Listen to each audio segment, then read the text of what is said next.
किस तरह से एक वर्ष के कार्यकाल में ही ऐसे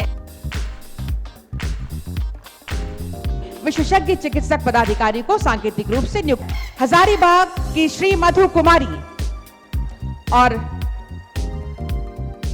का विमोचन माननीय मुख्यमंत्री जी के कर कमलों द्वारा होगा।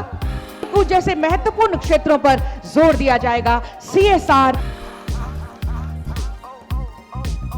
तालियां आपके तरफ से आदरणीय गुरु जी के द्वारा। सिंह जी, जोरदार तालियां होनी चाहिए।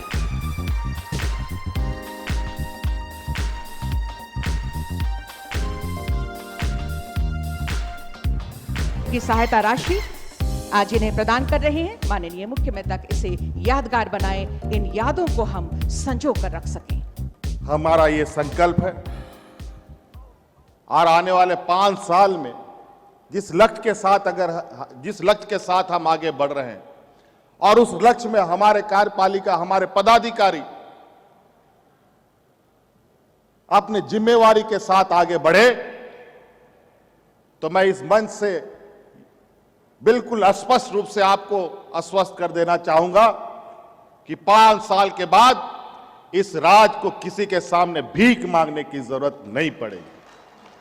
आज उन खिलाड़ियों को सम्मानित करते हुए इस राज्य में पहली बार खेल को प्रोत्साहन देने के लिए 22 साल में 24 जिलों में पहली बार खेल पदाधिकारियों की नियुक्ति इस बार इस सरकार ने कर ली है।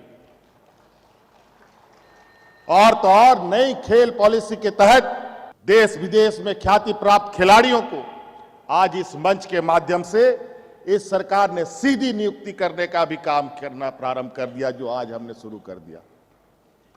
और तो और हम विभिन्न वर्गों में नौकरियों में खिलाड़ियों के अलग से प्रतिशत सुनिश्चित करने की हम मंशा पर है, निर्णय की ओर जा रहे हैं। तो ऐसे अनेकों चीजें जिसको लेकर जो हमारे बीच में है, उनके माध्यम से इस राज्य को हम आगे बढ़ाएंगे। आज हम नए टूरिज्म पॉलिसी के साथ आ रहे हैं, जहां इस राज्य के खूबसूरत सौंदर्य को दुनिया के समक्ष दिखाएंगे। आज जिस प्राकृतिक सौंदर्य को देखने के लिए हम लाखों रुपया खर्च करके दूसरे राज्य में जाते हैं, वो दिन दूर नहीं, अब इस राज्य में भी लाखों रुपया खर्च करके लोग इस राज्य में आने के लिए हमारे प्राकृतिक सौंदर्य को देखेंगे। पहले चरण में हम लोगों ने ये निर्णय लिया है कि इस राज्य के 24 जिलों में जहां हमारी सरकारी स्कूलें संचालित हैं, उसी के साथ साथ हर जिले में एक मॉडल स्कूल तैयार किया जाएगा जो CBSE से एफिलेटेड स्कूल होगा। पूरा का पूरा इंग्लिश मीडियम +2 तक का स्कूल 24 जिले में शुरू किए जाएंगे। हमारे विद्वान अगुआ हमारे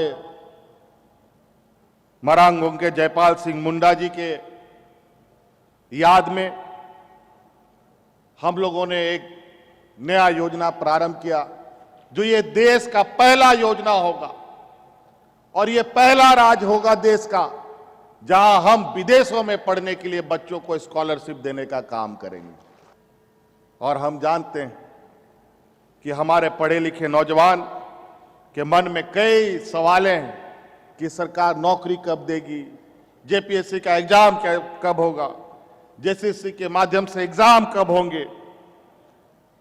आपको हम बता दें, पूर्व में जो JPSC पर अंगुलियां उठती रही हैं